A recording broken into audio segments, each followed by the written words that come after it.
Derechito al vicio, somos RS Cine y en esta ocasión venimos a recomendarte uno de los mejores libros de cine, de películas, de contabilidad, de anécdotas, de historia misma, de cultura popular. Señores, les estamos hablando del libro de Francisco Javier Martínez García, escritor español de Star Wars, el libro de la creación de la trilogía original, uno de nuestros libros favoritos que nos lo han dado, que lo hemos leído de principio a fin rapidísimo porque es uno de estos libros que está muy bien estructurado, muy bien argumentado, que todas las anécdotas son completamente corroborativas y que te va a sorprender por algún lado, ya sea desde el apartado técnico o desde el apartado humano de cómo se creó una de las sagas más importantes del cine de todos los tiempos. Dentro de un género, dentro de un medio que habría sido boicoteado de no ser por estos grandes directores, que apostaron por la ciencia ficción.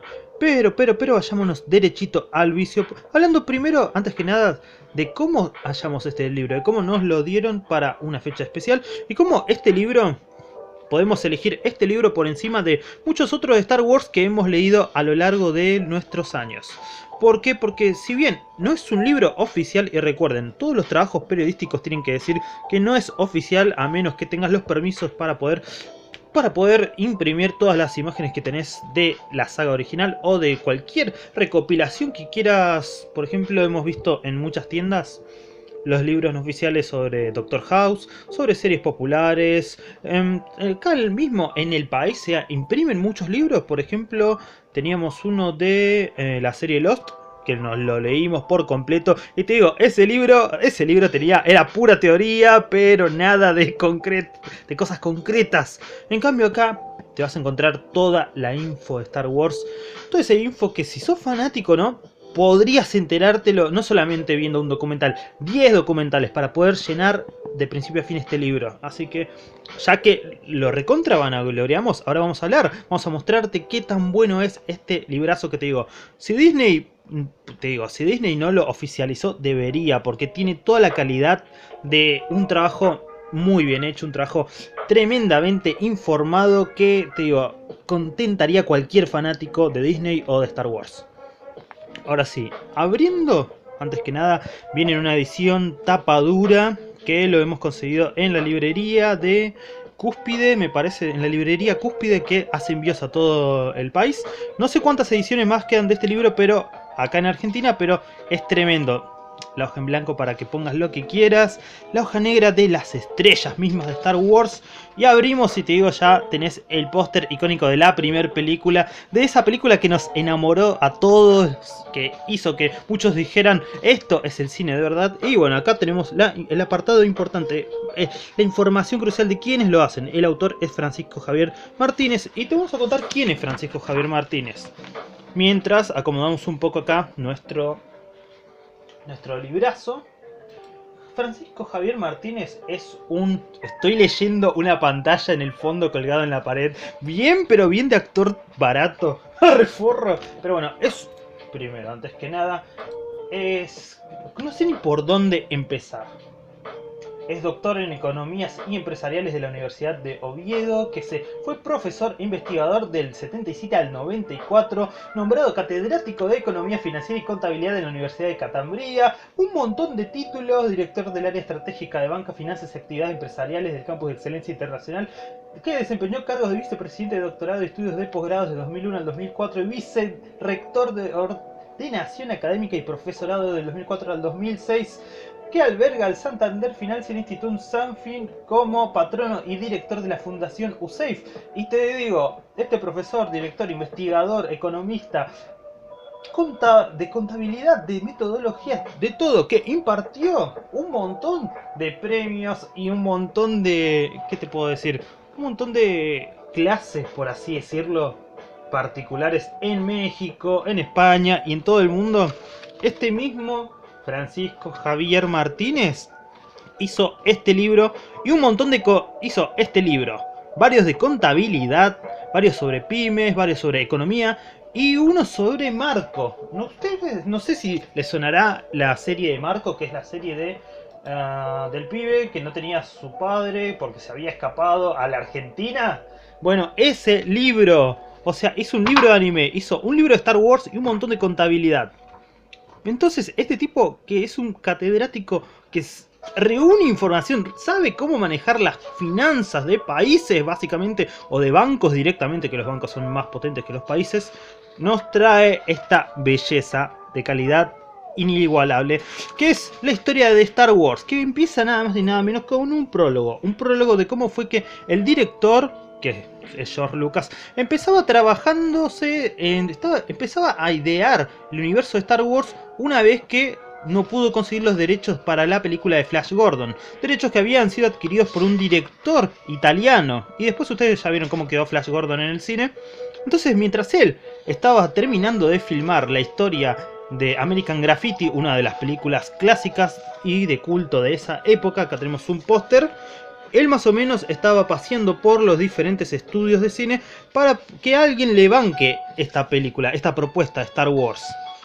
Entonces llegó su salvador, llegó un tipazo que es muy imprescindible en la historia de George Lucas y Star Wars, que le ayudó a financiar, le ayudó a poder sacar esta primera película, pero obviamente él no se iba a hacer cargo ni de varios costos, ni de la autoría, todo iba a caer en manos de George Lucas, obviamente, en caso de que perdiesen o ganaran dinero.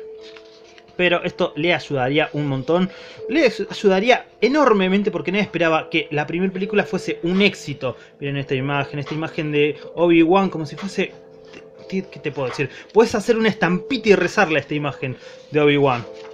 Pero la cosa es que pudo sacar esta película con la idea ya de hacerlo como si fuese una de esas series de los años 30, esas series de ciencia ficción.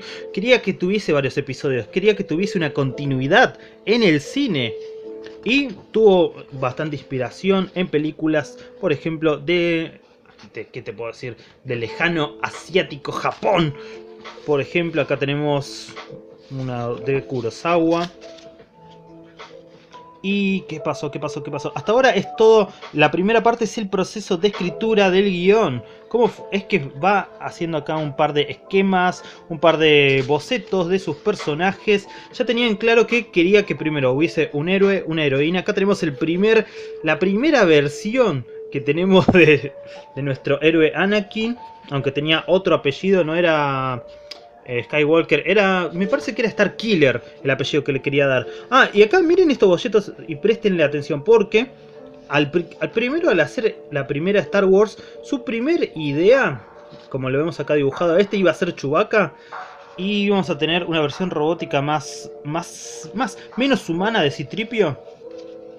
Bueno, estos bocetos llegaron a ser publicados por Omnipress, no sé si llegó por Omnipress, pero llegaron a ser publicados por Marvel en un solo cómic unitario llamado The Star Wars, que te recopila esta primera idea original de cómo hubiese sido Star Wars con la primera idea, con el primer guión. Pero bueno, todos conocemos la historia de cómo fue cambiando para que acá, por ejemplo, Darth Vader tenía un estilo bien, pero bien, los cascos samuráis, tenía un estilo más remarcado. Y el propio Anakin Skywalker tenía una máscara, bien a lo Star-Lord, más o menos así sería. Ya el concepto de que todos tuviesen máscaras, de que hubiesen uniformes, de que hubiese algo así que nos tirara al futuro, de que fuese muy cibernético, ya estaba puesto encima. Acá está el cómic de Star Wars, que de puta madre me hubiese encantado encontrarlo en una versión argentina. No sé si se publicó la versión argentina al final, pero me parece que estaba en planes. En fin, acá tenemos la visualización de una galaxia muy lejana. ¿Por qué?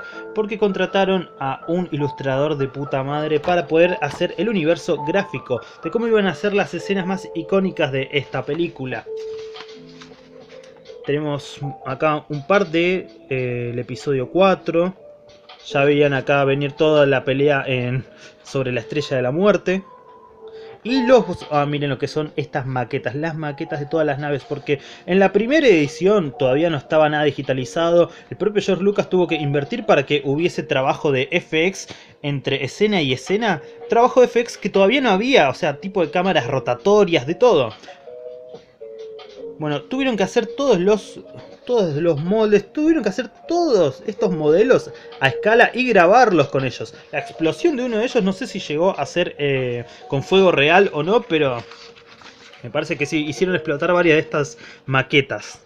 Así que si sos un coleccionista y tenés uno de estos originales, tenés santos griales, básicamente. Porque todos fueron hechos, pintados a manos. Olvídate de una impresión 3D. Ni en pedo habían ese tipo de cosas. Todo se tenía que hacer a mano y a escala y eran modelos únicos. Tenían que sacar varias versiones del mismo, pero cada uno era especial. Después vemos acá, después de ver estas maquetas, todas estas naves, porque el universo de Star Wars no son solamente máscaras, trajes geométricos, no, son naves, son historias, son planetas enteros. Después de visualizar toda la historia acá, miren, los propios sketch, por así decirlos, de cada una de las escenas son obras de arte. Pero si tenemos que hablar del universo de Star Wars, el casting es muy importante. El casting nos traería primero ya a una estrella en auge, que no es nada más ni nada menos que el propio actor que hizo de Han Solo, el propio actor que protagonizó Blade Runner. ¿Qué te puedo decir? Acompañado de dos estrellas que Carrie Fisher, que en paz descanse, y Mark Hamill iban a deslumbrar con esta película. Iban a pasar a ser grosos y dioses de la historia popular del cine. Para cada uno de nosotros, para cada uno de los fanáticos.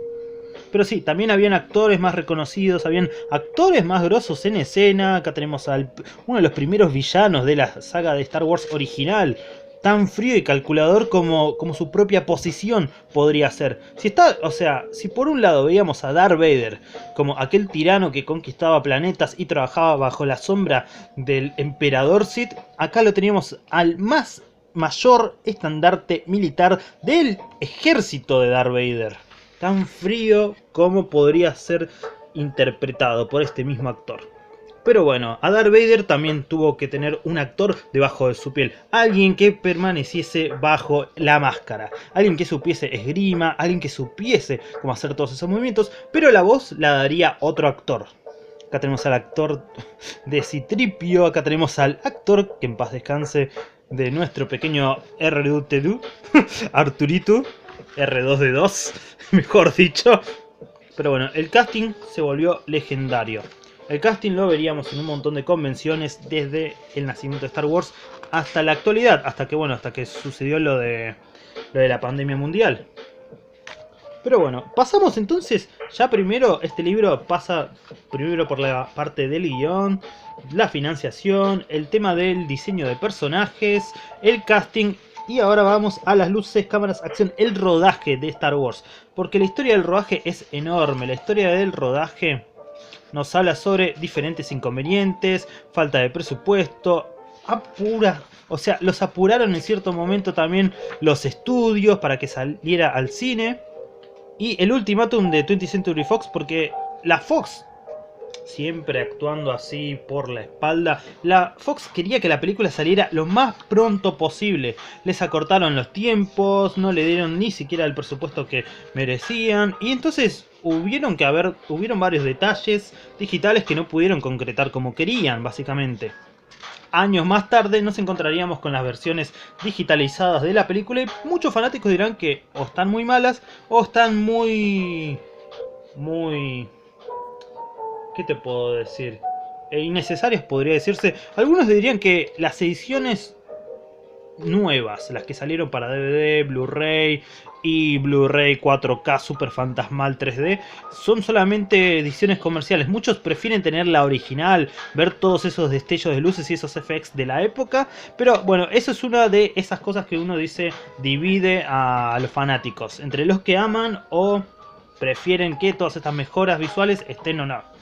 Pero bueno, ya pasamos a la parte del montaje y la edición con John Williams, porque la saga original cambió de directores, cambió de directiva. De la primera película a la segunda ya nos encontrábamos con una historia y un esquema totalmente diferente. ¿Por qué? Porque en la primera película casi todo fue ideado por George Lucas. En la segunda película ya él quería más o menos descansar, quería alejarse un poco de esto y delegó el trabajo en otro director y también en diferentes ya directores de cada área. Pero bueno, ya pasamos a la siguiente parte, que es la jugada maestra de George Lucas, que obviamente es no solamente la publicidad, señores, recuerden, no importa el medio, no importa el intérprete, no importa quién te esté dando las noticias o qué producto tengas en pantalla, en qué formato, por streaming, por YouTube, por Twitter o por Twitch, el dinero siempre está en la publicidad, el dinero siempre está ahí. Por eso vamos a encontrar un montón de horarios televisivos apagados con publicidades de productos que nadie necesita o productos basura. No importa el producto, lo que importa es el merchandising, la merca. Y eso es lo que George Lucas tenía muy en mente. Apenas terminó de salir la primera película, apenas apareció en pantalla todos los pósters, empezó a vender a rolete para juguetes, para pósters, para tarjetas coleccionables, para figuritas. Todo lo que te puedas imaginar de Star Wars iba a estar en escena, pero para eso tenía que crear personajes icónicos. Para eso, por ejemplo, había hecho trajes únicos. Por ejemplo, en la segunda parte de Star Wars veíamos a nuestro cazarrecompensas favoritos ahí en escena. Dios, lo que habrá lucrado, las naves únicas de cada uno. Boba Fett, que solo tenía pocos minutos en pantalla, se volvió un icono total, rotundo. Que bueno, de ahí nace la leyenda del Mandalorian, de ahí nacen los videojuegos donde cada uno tiene el personaje de un mandaloriano. Todo gracias a un Boba Fett, todo gracias a todos estos personajes que fueron sacando. Pero bueno, después pasamos al guión del Imperio Contraataca, donde al principio, como les decíamos, George Lucas estaba delegando bastante su trabajo en los demás. Tuvieron que pedirle ayuda a Kasdan de nuevo para que pudiese corregir el tema del guión de la segunda película, que no estaba quedando bastante bien, realmente. Ya para la segunda película, el diseño artístico y el presupuesto, porque habían ganado dinero a rolete, habían estado más de un año en salas de cines. ¿Saben lo que es eso? Olvídate, Netflix, un año entero de estreno en salas. Era icónico, de hecho, de ahí nació el día de Star Wars, porque se había cumplido un año exactamente, o capaz ahora la esté repifiando, pero eso es lo que me dijeron. ¡Ah, fuentes! ¡Fuentes! Pero bueno, se cumplía un año de Star Wars en las salas, entonces lo festejaron y lo siguieron festejando año tras año. El diseño gráfico ya de la segunda película iba a tener más personajes, más monstruos. Recordá a este que le destriparon la panza. Cosas así, escenas únicas. Entonces íbamos a ver por fin el enfrentamiento cara a cara de Darth Vader con Anakin Skywalker. Dios, qué hermosa escena. Y obviamente los personajes iban a tener mejor presupuesto. Acá teníamos a un Boba Fett más copado. Teníamos a Stormtroopers de nieves, que sería Snowtroopers, no sé. Y las naves, cuando empezaron a poner estas naves medio tortuguescas, también fue un par de diseños nuevos. Pero ¿qué iba a pasar, señores? Durante el rodaje nos encontramos con muchas cosas nuevas. Acá tenemos más. Salió nuevas, pero nuevas no siempre es mejor. Por ejemplo, el especial de Navidad de Star Wars. El especial de Navidad de Star Wars que todo el mundo dice, ¿era necesario? ¿Era un poco de merca necesaria? ¿O qué tan bien o mal iba a hacerle a la franquicia? En realidad la franquicia no le iba a hacer mal, pero nos iba a enseñar que no todos los spin-offs son buenos. También íbamos a tener a Billy Dee Williams como Lando Calrissian, uno de los personajes que podríamos decir que es un bandido, tan bandido como el propio Han Solo, pero que al final tiene buen corazón, como el propio Han Solo. Como eso, ¿vieron esa frase que te dice tus amigos te definen? ¿Tus amigos son el espejo de tu alma? Bueno, acá tenemos entonces a Lando, es el alma o el espejo del pasado mismo que tenía Han Solo. Ese pasado de apuestas, ese pasado de cazarrecompensas, ese pasado de viajar por toda la galaxia sin importarle nada, ninguna causa. Acá lo vemos sonreír junto con Fisher, que en paz descanse. Y me pone emotivo solo verla, pero bueno. Tenemos mucho mayor presupuesto, mayor escenario. Ya podían tirar naves en tamaño y escala real, básicamente. Bueno, este es un poquito más chiquito, pero ya tenían mucho mayor presupuesto. Entonces había una enorme, pero enorme diferencia entre Star Wars 1 y Star Wars 2. Cuando salió Star Wars 2, ya el Imperio Contraataca, tuvieron que ponerle ya el subtítulo, el prefijo de los capítulos, para que la gente más o menos entendiera. Entonces en alguna sala alguien decía, che, ¿cómo que este es el capítulo 5? ¿Qué pasó con el 1, 2 y 3? Pero bueno, Irving Kerner fue muy importante.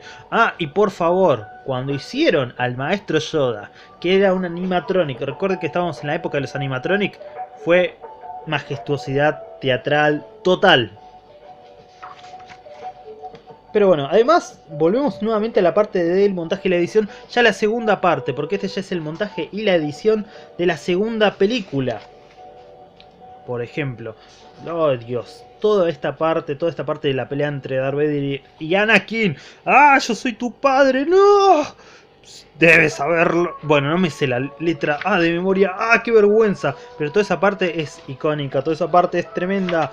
Y acá descubrieron que Miguel no sabe recordar guiones. Pero bueno, el póster del Imperio contraataca. ¡Un amor que se puede dar o no! ¡Una tragedia! El propio Imperio, o sea, cuando ves la primera película donde los héroes ganan, ya todo el mundo dice, ¿qué pasó? El final abierto, Darth Vader escapando, todo eso. Te encontrás con la segunda película. La segunda película es todo lo contrario, pero de una forma mejor explicada, con más personajes. Es tremendo lo que hace la segunda película. ¿Qué segunda película te hace eso realmente? Muy pocas en la historia del cine. Y ahora pasamos al Retorno del Jedi, ya la tercera parte. El Retorno del Jedi, para empezar, va a tener otro director. Otro director con otras ideas, otro director que iba a oscurecer bastante la trama, pero nos fuimos a encontrar con los mismos actores. Bueno, por ejemplo, una de las decisiones más controversiales en su momento fue ponerle este traje a la princesa Leia. La princesa Leia, que era una piba que sí, era una princesa que te agarraba un arma y te disparaba a los roletes. Acá la pusieron con una con cadenas en el cuello y que, bueno, no lo puedo decir, por favor. Que en paz descanse. Pero bueno, íbamos a tener muchas cosas, muchas decisiones controversiales en la tercera película, que iba a terminar lo que es esta historia original. Bueno, íbamos a ver la creación de los Ewoks, que iban a tener su especial animado y también su especial acá, su spin-off. Los Ewoks, ¿Qué bichos raros los Ewoks, pero vendrían a ser más o menos como los Chewbaccas, ¿vieron? Pero más chiquititos. Pero si querían hacer un personaje también comercial para los más chicos. Y los Ewoks iban a hacer eso. Pero bueno, te ibas a encontrar con muchas cositas acá ya en la tercera parte. La conclusión, iban a salvar a Han Solo, iban a enfrentar... Porque Han Solo, bueno, no era solamente soy un cazarrecompensa. Tenía una historia de trasfondo y estaba siendo buscado por toda la galaxia, básicamente, por algo que no pagó. A ver, ¿qué más tenemos acá? Tenemos, bueno... Richard Marquand. Richard Marquand fue el director de esta tercera parte. Richard Marquand va a ser conocido para todos como ese director diferente, porque su idea de la película fue totalmente diferente a lo que vimos en Star Wars 1 y en el Imperio Contraataca. Por ejemplo, en la tercera parte vemos al fin el rostro completo del Emperador Sith, vemos la redención de Darth Vader, vemos la maestría de Luke, porque Luke no termina el entrenamiento Jedi, pero aprendió suficiente y pudo recibir el legado de Obi-Wan, básicamente. Después nos encontramos con el tema del rodaje, que para la tercera película ya tuvieron que viajar a... No sé, recuerdo si era a Túnez o me parece que era... Ay, no me sale el nombre ahora, pero tuvieron que viajar allá para el Sahara, me parece. No, bueno, eso lo tenemos que verificar. ¡Fuentes! Recuerden siempre tener guardado en un papel las fuentes de todo lo que quieran decir. Bueno, el montaje y la edición de la tercera película también ha sido muy icónico. Y acá repasan todo, absolutamente todo sobre su montaje. Acá tenemos el retorno del Jedi. Algo muy importante y que ya todos los fanáticos deben saber seguramente. Acá tenemos una figura de Boba Fett que dice la venganza del Jedi. La película, primero, cuando se sacaron los juguetes, cuando sacaron el merchandising oficial, se iba a llamar La venganza del Jedi. Pero los estudios decidieron decir, no, pará, tiene un nombre bastante arriesgado. ¿Cómo es que los Jedi se van a vengar si los Jedi son los buenos? Entonces tuvieron que echar todo para atrás y llamarlo El retorno del Jedi. Haciendo alusión de que Anakin iba a ser el nuevo Jedi y que Anakin iba a restablecer lo que era el mundo de los Jedi, que había quedado totalmente apagado. Pero bueno, todos los coleccionistas, digo, se recontra guardaron los pósters de la venganza del Jedi. Incluso habían buzos oficiales de la filmación de la venganza del Jedi. Todo eso es recontra coleccionable. ¿Cuántos años pasaron desde que salió esa película, señores? Todo eso vale oro. Pero bueno, tenemos acá póster del retorno del Jedi, un boceto. Y con el estreno podemos decirle que esta película le daba final a la historia de Star Wars. Pero el propio George Lucas ya lo había declarado antes. Esta película solamente iba a ser el principio de su idea, de su ¿qué te puedo decir? De su megaproyecto de que tuviese varias partes. La saga de la precuela, que muchos conocerán como la saga de, ¿qué te puedo decir? De Liam Neeson, la saga de, ¿qué te puedo decir? De Obi-Wan joven, la saga de los Speed Racers ahí en Tatooine. La saga de, che, esta princesa se está comiendo a un menor, se está comiendo un pebete. Bueno, es una saga bastante controversial, pero que nos ha dejado mucho. Nos ha dejado muchísimo la saga de la precuela. Nada que ver con la saga de la secuela, que es una porquería total. Esto es opinión propia. Pero bueno, ¿qué te puedo decir? También es disfrutable en cierto modo y en cierto modo no. Pero en fin, la idea entonces general de George Lucas era continuarla. Poder hacer una saga de precuelas de 3 películas, una de secuelas de 3 películas. El universo de Star Wars entonces no murió con esta película. El universo se expandió en cómics, en novelas, en libros. Y hemos leído novelas de Star Wars que son de reputa madre. Hemos leído libros de Star Wars que son muy recomendables. Y otros que son bastante flasheros. Pero Star Wars, con esta película, dio inicio a un universo extendido enorme. Que años más tarde, al finalizarse el estreno del Retorno del Jedi, vendrían a remasterizar estas primeras películas con las nuevas tecnologías que iban sucediendo en el mundo. La tecnología digital, el 3D, todo iba a mejorar la calidad de la película, pero el guión siempre iba a ser el mismo. El guión que llegó a nuestros corazones con estos personajes icónicos, con estas escenas que, digamos, al principio vemos que hay mucha, pero mucha... Ay, me quedo sin palabras. Hay muchas referencias a diferentes clásicos del lejano oeste, diferentes clásicos de las historias japonesas. Por ejemplo, a ver si te puedo decir una específica. Lo que pasa es que George Lucas no solamente se dejó influenciar por películas, sino también por libros, como por ejemplo el libro de las 1000 máscaras, el libro de del camino del héroe, ¿entendés? Todo esto está estructurado en la saga, en la historia de Star Wars. De cómo Luke Skywalker, que es un pibe que vive con los tíos, termina descubriendo su propia identidad a través de un camino que lo va a llevar a ganar y a perder diferentes relaciones hasta saber quién es él mismo, cuál es su destino contra el mal. Contra el mal, que es un mal heredado básicamente, porque todos los males son heredados. Entonces el heroísmo mismo también lo es. Todo eso está representado en Star Wars. Así que esperemos que les haya gustado esta breve reseña de lo que es este libro, porque posta son muchas páginas, es mucho material para ver, totalmente corroborado. Todas las imágenes, todas han sido autorizadas por el propio estudio. Por más que el libro te diga no oficial, todo está autorizado. Y que te lo escriba un escritor de reputa madre, jefe en contabilidad, o sea, un genio en contabilidad y economía, te digo, es un sello de calidad enorme. Ahora sí, somos RC Cine y nos vamos bien derechito al vicio. Esperamos que hayan disfrutado esta reseña, porque no solamente hacemos reseñas de mangas, también lo hacemos a veces de libros y de películas y cómics. Ahora sí, que pasen una muy buena noche desde cualquier lugar en el que estén, aunque sea muy o muy lejano en la galaxia.